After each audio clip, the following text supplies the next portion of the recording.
Hello and welcome to the third meeting of our Make Your Own Natural Makeup class. So today we are going to talk about preparing your canvas, or in this case, your face.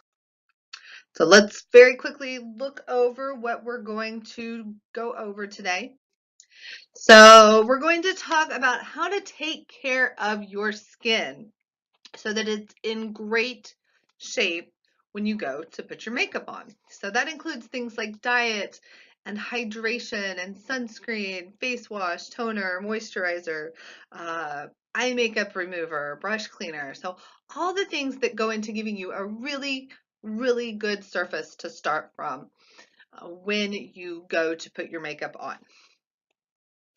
So let's talk about our class tasks for this week. So the first thing you're going to do, obviously, is watch this lecture video. The second thing I want you to do is watch the oregano face toner video, and then we'll have a few questions for you to answer this week. So let's go ahead and get started with how we are going to take care of our skin to make sure that our makeup goes on as smooth and flawless as possible. So the first thing I want to talk about is taking care of your skin from the inside out. And one of the primary ways that we do this is through diet. Um, Now this is going to be different for everyone. What works for you diet-wise may not be the same as for someone else. And this is why it's really important to find out what works well for your body and for your skin. But these are some general guidelines. So you're going to want to stick with whole foods, meat, vegetables, fruits, nuts, eggs, healthy fats, and oils.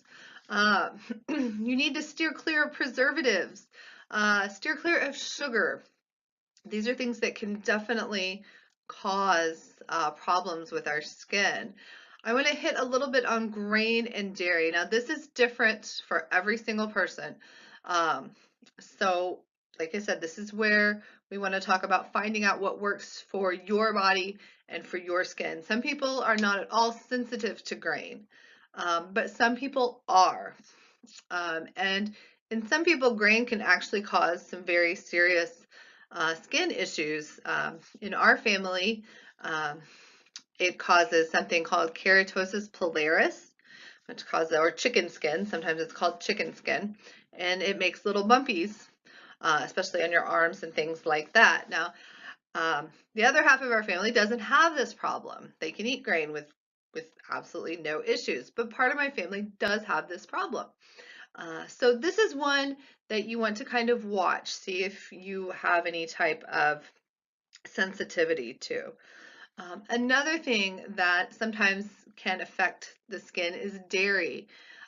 This is one that personally I have problems with. I don't have the problem with grain, but I have a problem with dairy. If I eat too much dairy, I can see it in my skin. My skin starts to break out and get bumpy.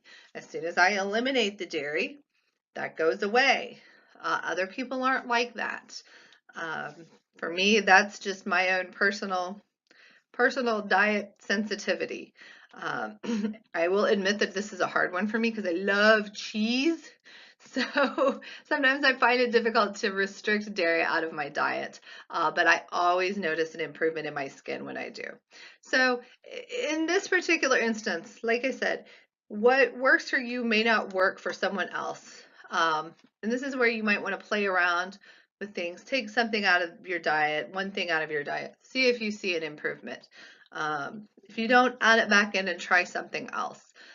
But above all, maintain a healthy whole foods diet with a variety of healthy things, vegetables, fruits, nuts, things like that. And you're already on a good platform to have really good looking skin. So another thing internally that we need to watch out for when we're talking about having skin that looks good is hydration. So this is just a little chart here to kind of give you an idea of the cups of water that are recommended per day for different age groups. Um, This is one that is really important for your skin, and it's one that I notice if I'm not getting enough water in my diet, it immediately starts to show in my lips and underneath my eyes. I get little lines underneath my eyes, my lips get chapped, and lips are the first place that are going to show signs of dehydration. You're going to start to get chapped lips. That's a good way to know that you are not getting enough water. And so then the problem becomes you've got chapped lips or your skin's dry. Once you start to put that makeup on over, it doesn't go on even. So this is another one that's really, really important. If you want to have makeup that looks good underneath it, your skin needs to look good. So we're starting from the inside. This is another one. This is really a very, very important thing. For me especially, I have very sensitive skin. I have freckles. Sunscreen is a must for me. There's a few things I want to talk about sunscreen, especially when it comes to natural products. So we're going to learn all kinds of recipes in this class that are made from natural products. However, this is one that I am going to tell you do not do at home. It is really best to buy your sunscreen from a reputable company. Zinc oxide, which is the active component of sunscreen, natural sunscreens, you'll see recipes out there for zinc oxide sunscreen.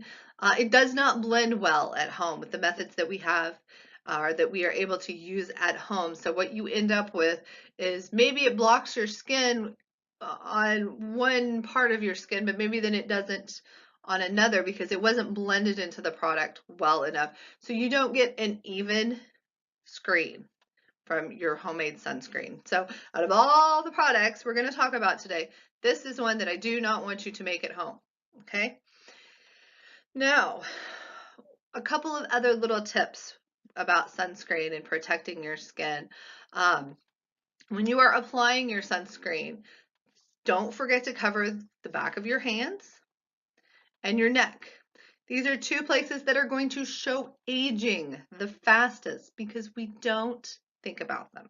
We don't think about covering them with sunscreen. Our hands are always exposed to the light almost, unless you're inside, anytime you're outside. Our neck and the upper part of your chest, this is another place that we don't think about, but it's exposed to the sun all the time. And as you get older, this is where you're going to show age, and I can attest to this already. I have sunspots on my hands that I've had to work really hard to get to fade. The skin on my neck and on my upper part of my chest is darker than my face, so sometimes I have to really watch out when I'm putting my makeup on so I don't look like I have a really white face and a really dark neck. And this has come from not paying attention to this over the years. So I encourage you now, where you are at now, remember to cover your hands, the backs of your hands, or even your arms sometimes in the summer, and your neck, okay? Another thing that we often forget about is the skin around our eyes. We have this very, very delicate skin around our eyes. As an aside, you always want to put anything under your eyes, any products under your eyes with your ring finger because it's the weakest and it pulls the skin the least. But we don't think often about putting sunscreen under our eyes, and it's really delicate skin. So a way to avoid problems with that is to wear sunglasses. I have a giant pair of black sunglasses that I wear almost every time I go out, and it works really, really well. So I think sunscreen is incredibly important. I have seen the effects of not wearing sunscreen personally on me, which is minor. Things like sunspots and aging, difference in color. And I've seen some very, very major issues when it comes to not wearing sunscreen. My own mother has had some very serious issues and has had to have cancer removed from her face because of the fact that they did not wear sunscreen when she was a kid. In fact, that was back in the day when they would slather on baby oil and bake in the sun. So it does matter, and if you start now, then you're already in good shape. So really important one here. All right, so we're taking care of our skin, we're healthy on the inside. So now let's talk about washing and moisturizing and things like that. So I have here a very simple recipe for you to use. It's distilled water, chamomile infusion, avocado oil, and essential oils for your skin type. You're going to combine those ingredients into a foaming pump bottle like you see here on the screen and use it that way. So now I mentioned essential oils for your skin type, so I want to talk a little bit about that. So it's really good to have an idea of what essential oils you can use for your particular skin type for a couple reasons. Obviously, you want to be able to tailor your products to your own skin. And another thing is sometimes our skin changes throughout the year. My skin in the winter is about as dry as it can get. And I have to work really, really hard to take care of it to be sure that it's in good shape to put makeup on. If I don't, it looks really, really dry. In the summer, it's totally different. It looks oily. I have T-zone. I have combination skin where my forehead and my nose and down to my chin is very oily. So, so sometimes our skin is a little different throughout the year. So this is another reason why it's important to know your essential oils by skin type.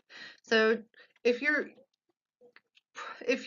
having problems with oily skin, some of the citrus oils work well for oily skin.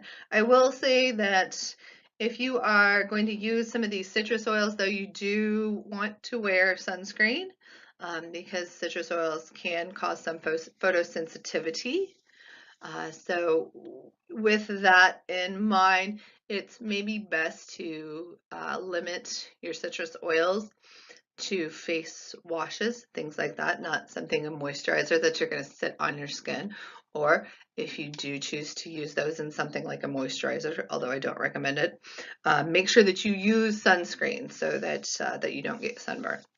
With blemishes, probably the primary essential oil that's used for blemishes is tea tree oil. Everybody always uses tea tree oil for blemishes, and it works really, really well.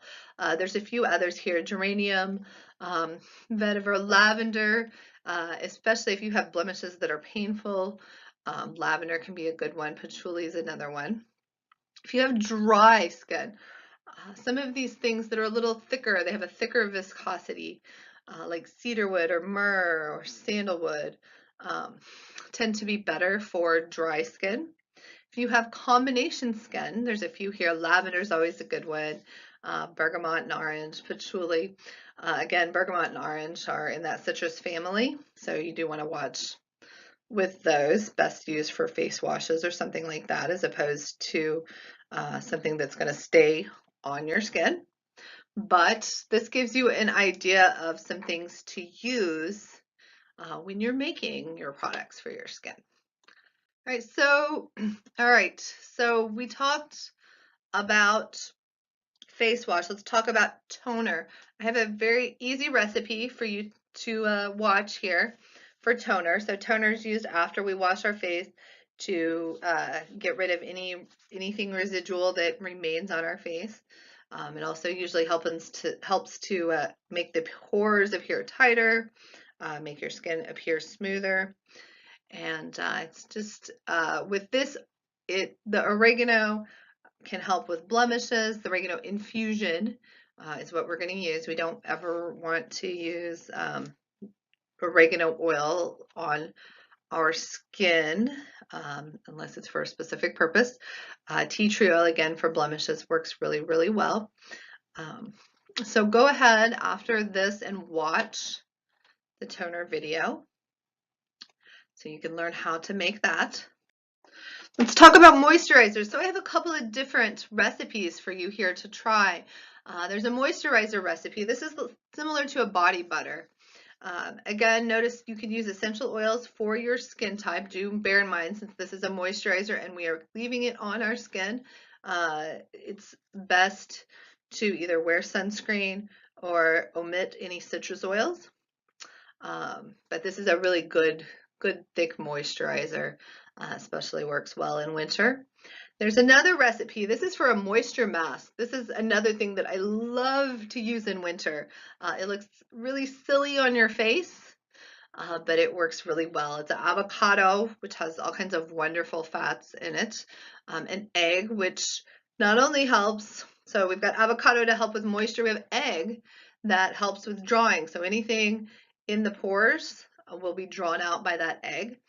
And then either olive oil or an herb infused oil.